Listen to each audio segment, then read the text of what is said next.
जिंदगी में आपका स्वागत है। कल हम इस पार्ट को आधा पढ़ाए थे और आज हम आधा पार्ट आज पढ़ाएंगे। आज हम पढ़ाएंगे ठोस।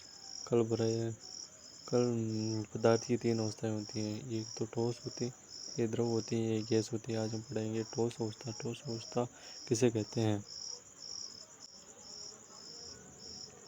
निम्नलिखित वस्तुओं को एकत्रित करने पर किताब, सुई और लकड़ी की छड़। इन वस्तुओं के चारों ओर पेंसिल घुमाकर इनके आकार को रेखा चित्र बनाया। यानी क्या इन सभी का निश्चित आकार, स्पष्ट सीमाएं तथा स्थिर आयतन? इन हथौड़े मारने, खींचने या गिराने से क्या होता है? क्या इनका एक दूसरे में विसरण संभव है? बल लगाकर इनको संपीड़ित करने का प्रयास करें और इनको संपीड़न होता है। ज़्यादा इम्पोर्टेंट नहीं है, इम्पोर्टेंट ये उपरोक्त सभी उदाहरण ठोस के हैं। हम देख सकते हैं कि इन सभी एक निश्चित आकार और स्पष्ट सीमाएं तथा स्थिर स्थिर आयतन। यानी ठोस का आकार, एक ठोस का ना एक निश्चित आकार होता है, निश्चित आकार होता है, वो स्पष्ट सीमाएं होती है और स्थिर आयतन होता है। इसका आयतन होता है स्थिर आयतन, यानी नगण्य संपीड़ित होती है। निसंपीड़ित नगण्य होता है, निसंपीड़ित नहीं होता है। बाह्य बल यानी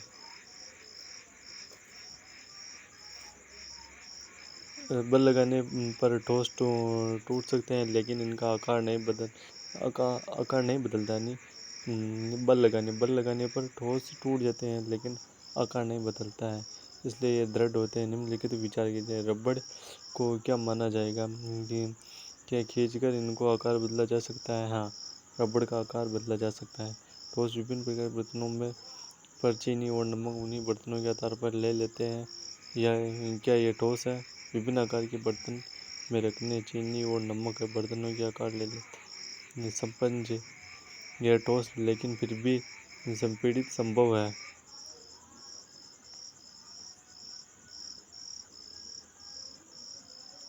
बाह्य बल लगाए जाने पर बेंड का आकार बदलता है और बल हटाने पर पुनः अपने मूल आकार में आ जाता है। अत्यधिक बल लगाने पर यह टूट जाता है। सभी ठोस यही है, क्योंकि चाहे ये शर्करा नमक अपने हाथ में ले ले या प्लेट या जार में रखे, इनके क्रिस्टलों के आकार नहीं बदलते। यानी क्रिस्टलों के आकार नहीं बदलते। स्पंज में बहुत छोटे छिद्र होते हैं। यानी स्पंज में क्या होता है? बहुत छोटे छिद्र होते हैं।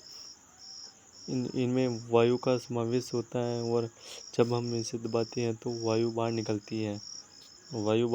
और इसका संपीड़न संभव होता है। इनका संपीड़न संभव।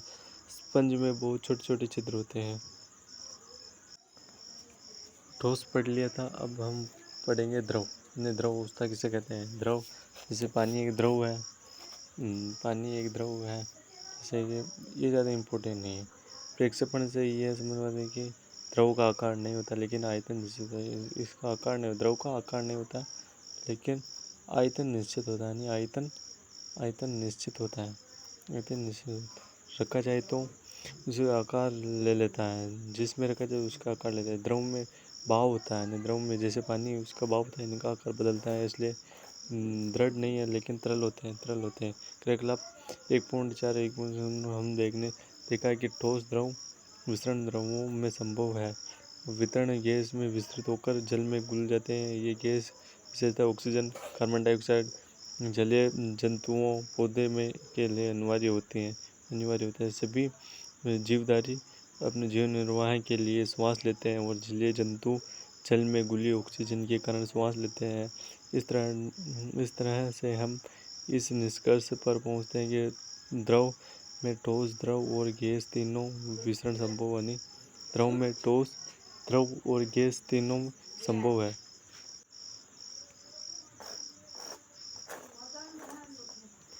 ये इसलिए क्योंकि द्रव अवस्था में पदार्थ के कण स्वतंत्र रूप से गति करते हैं और ठोस की अपेक्षा द्रव के कणों में रिक्त अधिक होता है। यानी रिक्त स्थान अधिक होता है। कण स्वतंत्र रूप से गति करते हैं। ठोस के द्रव के कणों में रिक्त स्थान भी अधिक होता है। ठोस की अपेक्षा द्रव में कणों में रिक्त स्थान, यानी ठोस में रिक्त स्थान कम होता है, लेकिन द्रव में रिक्त स्थान यानी ये इतने दूर दूर रहते हैं। अब पढ़ेंगे हम गैस। यानी गैस किसे कहते हैं? Gas CNG gas, LPG gas O2 gas ये सभी गैसें हैं। आपने कभी गुब्बारे पर ध्यान दिया होगा, जो गैस के सिलेंडर से बहुत भारी गुब्बारे में हवा भरता है। उसे पता लगाएं कि सिलेंडर से वह गुब्बारे भरता है। उससे पूछें इस सिलेंडर की कौन सी गैस है, सिलेंडर वो गुब्बारे में कौन मम्मी पड़ी। हमने देखा कि ठोस द्रव की तुलना में गैस की संपीड़ित यानी काफ़ी अधिक होती है। यानी हमारे घरों में खाना बनाने में उपयोग की जाने वाली जैसे एलपीजी गैस।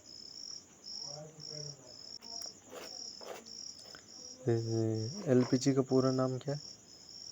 एलपीजी का पूरा नाम द्रवित पेट्रोलियम प्राकृतिक है, द्रवित पेट्रोलियम गैस हो गया। और सीएनजी का पूरा नाम सीएनजी का पूरा नाम संपीड़ित प्राकृतिक गैस। ये दोनों गैसों को नाम पूछा जाता है, बार बार एग्जाम पूछा जाता है। यानी द्रवित पेट्रोलियम गैस एलपीजी या अस्पतालों में दिए जाने ऑक्सीजन सिलेंडर यानी ऑक्सीजन सिलेंडर में संपीड़ित गैस होती है। यानी उनको दबाव डाल के उसमें भरा जाता है। आजकल वाहनों में ईंधन के रूप में संपीड़ित गैस यानी सीएनजी का उपयोग होता है। संपीड़ित प्राकृतिक गैस वाहनों के रूप में होता है। कम संपीड़ितता काफ़ी अधिक होने के कारण गैस के अत्यधिक आयतन और कम आयतन वाले सिलेंडर में भी संपीड़ित किया जा सकता है। आसानी से एक स्थान से दूसरे स्थान तक भेजा जा सकता है।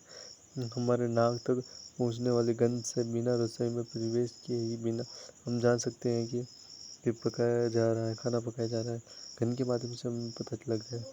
गंध हम तक कैसे पहुंचती है? खाने के लिए गंध के कण वायु मिल जाते हैं। यानी वो गंध होती है, वो गैस बाहर निकलती है, उसमें कण होते हैं, कण वायु मिल जाते हैं तो हमें पता लग जाता है। फैलकर हम तक पहुंच जाते हैं कि कण दूर भी जा सकते हैं। पके हुए गर्म खाने की महक हमारे आसपास के कुछ गुणों तक पहुंच जाती है। इससे तुलना में ठोस द्रव विसरण से भरे कणों की तेजी से गति और अत्यधिक रिक्त स्थान के कारण गैसों का अन्य गैस में विसरण बहुत अधिक तीव्रता से होता है।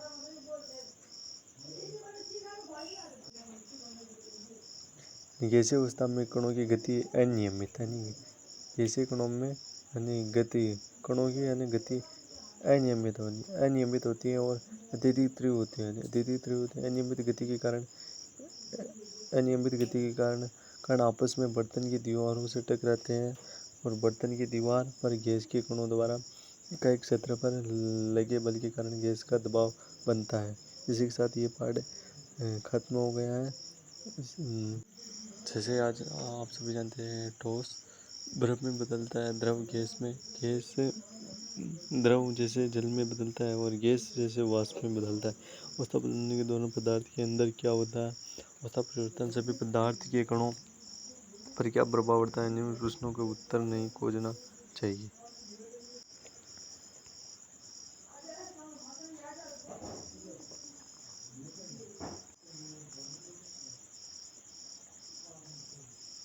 ठोस के तापमान को बढ़ाने पर इसके कणों की गति ऊर्जा बढ़ जाती है। गति ऊर्जा से वृद्धि होने के कारण कण अत्यधिक तेजी से कंपन करने लगते हैं। ऊष्मा के द्वारा प्रदान की गई ऊर्जा की कणों के बीच आकर्षण बल को पार कर लेती है। इस कारण कण नियत स्थान को छोड़कर अधिक स्वतंत्र होकर गति करने लगते हैं। एक अवस्था ऐसी आती है जब ठोस पिघलकर द्रव अवस्था में परिवर्तित हो जाता है। कैसे परिवर्तित हो जाता है ये आगे देखेंगे। इस प्रकार इसमें डाला जाता है और कण ये नियंत्रक गतिशील करने लगते हैं। ये न्यूनतम तापमान ठोस पिघलकर द्रव अवस्था बनता गलनांक कहते हैं। ये इम्पोर्टेंट है।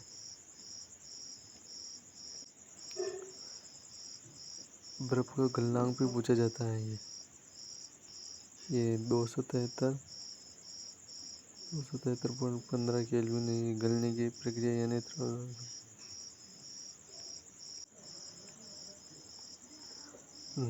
किसी ठोस के गलने की प्रक्रिया में तापमान समान रहता है और इसे उसमें ऊर्जा कहा जाए। उसमें ऊर्जा किसे कहते हैं? यानी किसी ठोस की गलने की प्रक्रिया में तापमान समान रहता है, तापमान एकदम समान रहता है, उसमें ऊर्जा कहा जाता है। उसे क्या कहते हैं? उसमें ऊर्जा कहते हैं। गलने की प्रक्रिया के दौरान आपने ध्यान दिया होगा कि गलनांक पर पहुंचने के बाद जब संपूर्ण बर्फ पिघल नहीं जाती, तापमान नहीं बदलता। बीकर को ऊष्मा प्रदान के बावजूद भी ऐसा होता है कि कणों के पारस्परिक आकर्षण बलों को वशीभूत करके पदार्थ की अवस्था को बदलने में इस ऊष्मा का उपयोग किया जाता है। चूंकि तापमान में बिना किसी तरह की वृद्धि दर्शाए उसमें ऊर्जा को बर्फ अवशोषित कर लेती है, और यह माना जाता है कि बीकर में लेके सामग्री में छुपे रहते हैं गुप्त ऊष्मा ऐसे कहते हैं। यहाँ गुप्त प्राय छुपी रहती है, गुप्त ऊष्मा कैसे कहते हैं, गुप्त ऊष्मा इसे कहते हैं, ये याद कर लेना। वायुमंडलीय दाब पर एक ही जो ठोस को गलनांक द्रव में बदलने के लिए उसमें ऊर्जा की आवश्यकता होती है। इसे संलयन की प्रस्तुत ऊष्मा कहते हैं। यानी प्रस्तुत ऊष्मा किसे कहते हैं, ये उसे संलयन प्रक्रिया यानी 0 डिग्री सेंटीग्रेड 273 ऊर्जा उच्च तापमान पर बर्फ के कणों को ऊर्जा से अधिक होती है।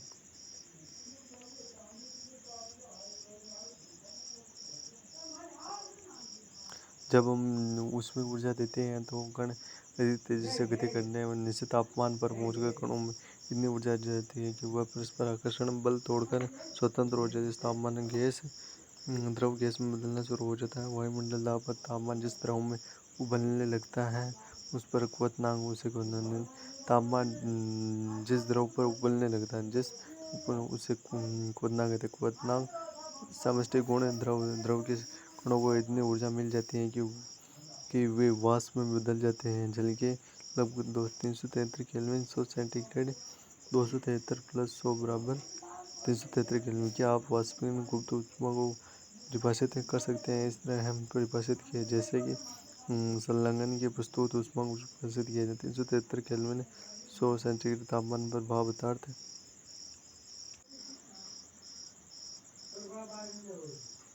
के कणों सभी तापमान कणों की अपेक्षा अधिक ऊर्जा होती है, इसलिए क्योंकि भाप के कणों ने वाष्पीकरण की गुप्त ऊर्जा के ऊष्मा के रूप में अतिरिक्त ऊष्मा अवशोषित कर ली। यानी ठोस अवस्था उसमें ऊष्मा देते हैं तो द्रव अवस्था में ऊष्मा और गति से, क्योंकि हम कह सकते हैं कि तापमान बदलकर हम पदार्थ को एक अवस्था से दूसरी अवस्था में बदल सकते हैं। हमने ये सीखा है गर्म करने पर पदार्थ की अवस्था बदल जाती है। यानी पदार्थ को गर्म करते हैं तो उसकी अवस्था बदल जाती है।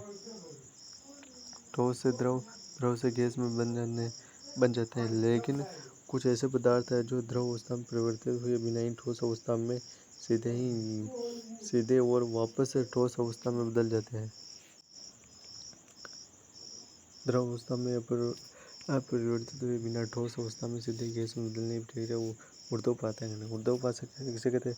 द्रव अवस्था में अपरिवर्तित हुई बिना ठोस अवस्था में सीधे गैस में बदलने की प्रक्रिया ऊर्ध्वपातन कहते हैं। गैस सीधे ही ठोस बनने की प्रक्रिया को निक्षेपण कहते हैं। निक्षेपण किसे कहते हैं? ये भी इम्पोर्टेंट, ऊर्ध्वपातन भी इम्पोर्टेंट। हम जानते हैं कि घटकों के दाब परिवर्तन का प्रभाव हम जानते हैं कि घटकों के कणों के बीच की दूरी अंतर होने के कारण पदार्थों की विभिन्न अवस्थाओं में अंतर होता है।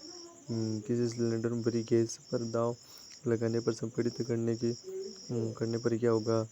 क्या इसके कणों के बीच की दूरी कम हो जाएगी? क्या आपके लगता है कि दाब घटाने या बढ़ाने पर अवस्था में परिवर्तन हो सकता है?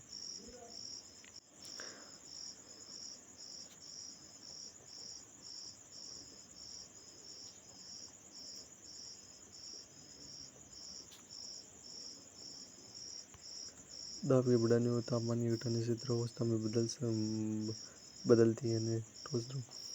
क्या हमने ठोस CO2 के बारे में सुना है? इसलिए उच्च दाब संग्रहित किया जाता है कि वायुमंडलीय दाब 1 एटमॉस्फेयर हो तो ठोस CO2 द्रव अवस्था में बिना सीधे किसी गैसीय अवस्था में परिवर्तित हो जाता है।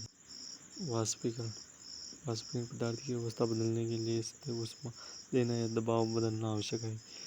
क्या आपने दैनिक जीवन में ऐसा कोई उदाहरण दे सकते हैं जिसमें बिना क्वथनांक पर पहुंचे हुए कोई द्रव वाष्प अवस्था में बदल जाता है और जल को खुला छोड़ देने पर धीरे धीरे वाष्प में परिवर्तित हो जाता है?